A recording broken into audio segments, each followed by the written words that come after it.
coming up only to hold you under. Coucou tout le monde, j'espère que vous allez bien. Je vous retrouve pour faire le prévisionnel lecture du mois de juin. And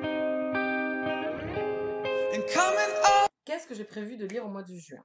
Donc déjà, j'espère lire un peu plus qu'au mois de mai, puisqu'au mois de mai, je n'ai lu que 4 livres. Donc là, je vous ai sélectionné 8 livres à lire. Je vise assez haut. Donc vous allez revoir passer sûrement des livres que vous avez vus déjà dans le prévisionnel du mois dernier, ou sinon dans la dernière vidéo que j'ai fait pour le week-end à 1000, que j'ai raté bien évidemment. Je n'ai lu qu'un livre et j'en ai commencé un autre. Donc on commence tout de suite avec Le Puits des Mémoires, le tome 2, Le Fils de la Lune de Gabriel Katz aux éditions Scrinéo.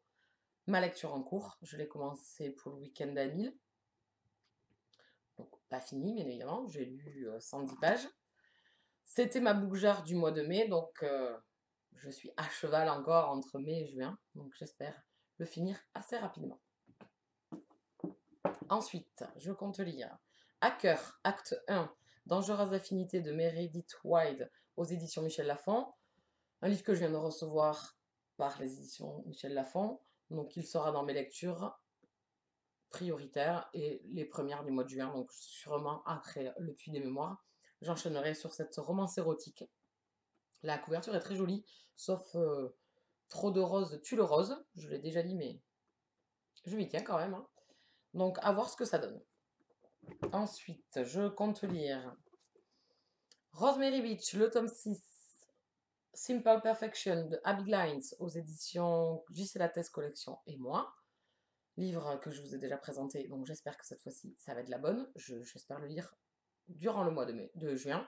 Bon, mais c'est fini. Donc, durant le mois de juin, j'avais beaucoup aimé le tome 1, donc il me tarde de retrouver Della et Woods et de finir cette duologie. Ensuite, j'aimerais lire Les Fantômes de Maiden Lane, le tome 5, Le Lord des Ténèbres de Elizabeth Hoyt aux éditions J'ai lu collection Aventure et Passion, une saga que j'adore. Le tome 3 et le tome 4 étaient excellents. On a un petit avant-goût à la fin du tome 4 du prochain héros qui se trouve dans ce livre-là. Donc j'ai très très hâte de le découvrir parce que c'était assez intéressant. Ensuite, j'aimerais lire Oscar. Alors là, vous n'allez rien voir parce que c'est une couverture blanche. Oscar et la Dame Rose de Eric Emmanuel Schmitt aux éditions Albert Michel. Pareil, vous l'avez vu passer déjà depuis plusieurs fois. Ce pauvre petit livre qui est tout petit, je ne sais pas si je vais enfin arriver à le lire. J'espère que c'est pour ce mois-ci. Donc un drame. J'espère aimer et pas trop verser la larmounette. Affaire à suivre.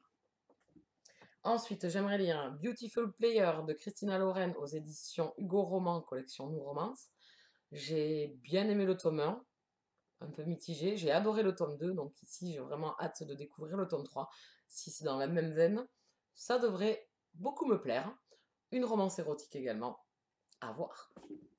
Ensuite, j'aimerais bien lire Les Arcanes du Temps de Lionel Berra aux éditions Rebelle. Donc ici, on est dans la science-fiction fantastique.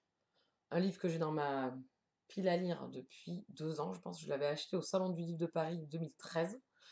Donc il serait temps de le sortir et de découvrir ce joli petit bouquin, puisque la couverture est vraiment magnifique et la 4e est pas mal. Donc maintenant, il n'y a plus qu'à. Et le dernier, c'est Avant de t'oublier de Rowan Coleman aux éditions Milady Romance, collection Grande Romance. Pareil, un livre que j'avais hâte de lire, hâte de découvrir, mais pareil, manque de temps. Donc je le remets dans ma pile à lire du mois de juin et j'espère que cette fois-ci, ça sera la bonne. Voilà, donc 8 livres. Maintenant, il faut que je trouve le temps de les caser. J'espère avoir plus de temps lecture ce mois-ci. Beaucoup de romances. Hein, je reste dans mon domaine de prédilection. Donc j'espère que ça sera pas mal, mais j'ai quand même alterné. Donc il y a de la fantasy, puisque Le Puits des Mémoires c'est de la fantasy. Il y a le Lionel Berra. Il y a 2 drames, donc à voir maintenant ce que cela donne. Je vous souhaite de très très bonnes lectures au mois de juin et je vous dis à très très vite. Ciao ciao!